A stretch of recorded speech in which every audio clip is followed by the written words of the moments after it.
भगवान शिव आदि अनंत और महाकाल है। इस संपूर्ण ब्रह्मांड में कोई भी ऐसा व्यक्ति नहीं जो भगवान शिव के बारे में ना जानता हो। यूं तो बहुत से लोगों ने दावा किया है कि उन्होंने भगवान शिव को देखा है, लेकिन बहुत से ऐसे लोग भी हैं जो भगवान शिव को नहीं देख पाते, तो ऐसे में वह उनके लिंग की पूजा करते हैं, यानी कि शिवलिंग की पूजा। आखिर दोस्तों, शिवलिंग क्या है? शिवलिंग का वास्तविक अर्थ क्या है? आखिर शिवलिंग क्या प्रस्तुत करता है और क्या दर्शाता है? इस खास वीडियो में आज हम इस रहस्य से पर्दा उठाने जा रहे हैं कि आखिर भगवान शिव के प्रतीक के रूप में पूजा जाने वाला शिवलिंग क्या दर्शाता है। तो इस वीडियो को अंत तक जरूर देखिएगा।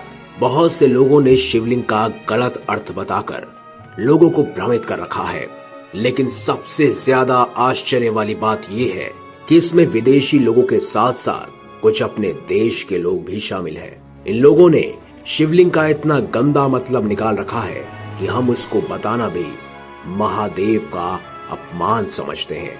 लेकिन अब और नहीं, आज के बाद आपको शिवलिंग का वास्तविक अर्थ और उसका मतलब पता लग जाएगा। इस वीडियो में बने रहिएगा। तो आज के बाद आपसे कोई फालतू की बातें नहीं करेगा, और जो करना चाहेगा या जो भगवान शिव के बारे में कुछ कहेगा या शिवलिंग के बारे में बुराई करेगा, तो आप यह वीडियो उन्हें जरूर भेजिएगा।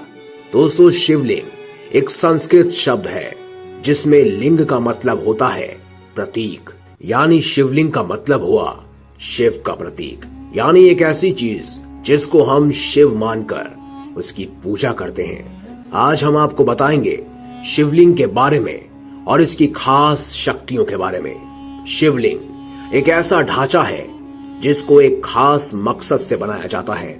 आपने भगवान शिव के तरह तरह के शिवलिंग देखे होंगे। यह सभी शिवलिंग मनुष्य के द्वारा बनाए गए हैं। कहीं कहीं अपनी भक्ति दिखाने के लिए जैसा मन में आया वैसा शिवलिंग बना दिया, और कुछ कुछ शिवलिंग तो ऐसे हैं जो प्राकृतिक रूप से बने हुए हैं। लेकिन हम जब 12 ज्योतिर्लिंगों को देखते हैं तो उन सब की शेप अलग है, यानी कि उनका आकार अलग है, क्योंकि अलग अलग मकसद के लिए अलग अलग शिवलिंग बनाए गए हैं। इनमें से कुछ शिवलिंगों को सेहत के लिए बनाया गया है, तो कुछ शिवलिंगों को खुशहाली के लिए और कुछ को ध्यान साधना के लिए। लेकिन इन सब चीजों में एक चीज समान है, यह सभी शिवलिंग अलौकिक है।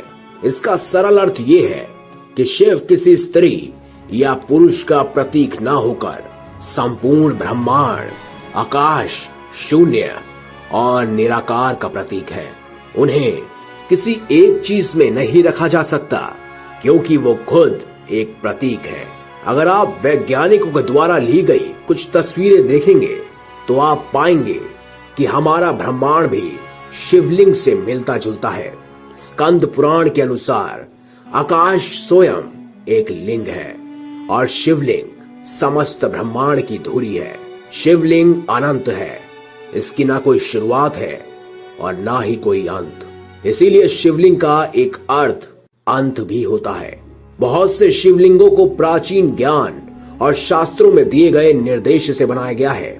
जैसे कि हमने आपको बताया कि शिवलिंग का अर्थ अंत भी होता है, और आप तो जानते ही हैं स्वयं भगवान शिव, जिन्हें विनाशक द डिस्ट्रॉयर भी कहा जाता है, जो इस ब्रह्मांड और इस सृष्टि की शुरुआत भी है और अंत भी है।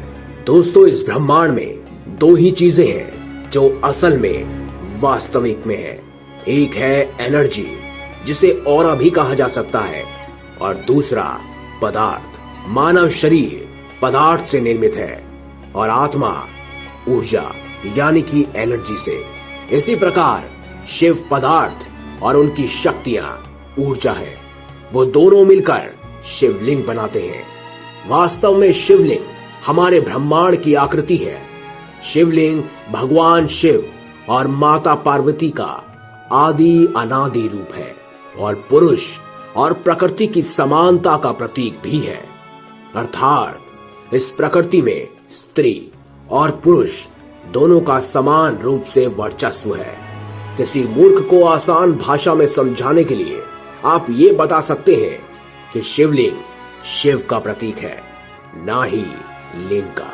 शिवलिंग से जुड़ी एक कहानी भी आपसे साझा करना चाहेंगे।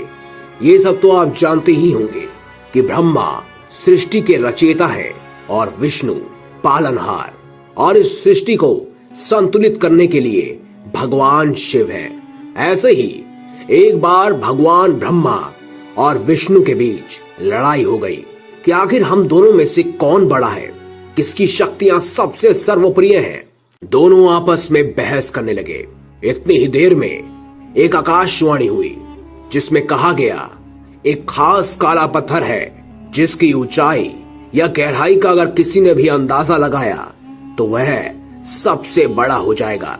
ऐसे में भगवान ब्रह्मा ने जैसे ही सुना, वह आकाश की तरफ रुख करने लगे ताकि उसका अंतिम छोर ढूंढ सके।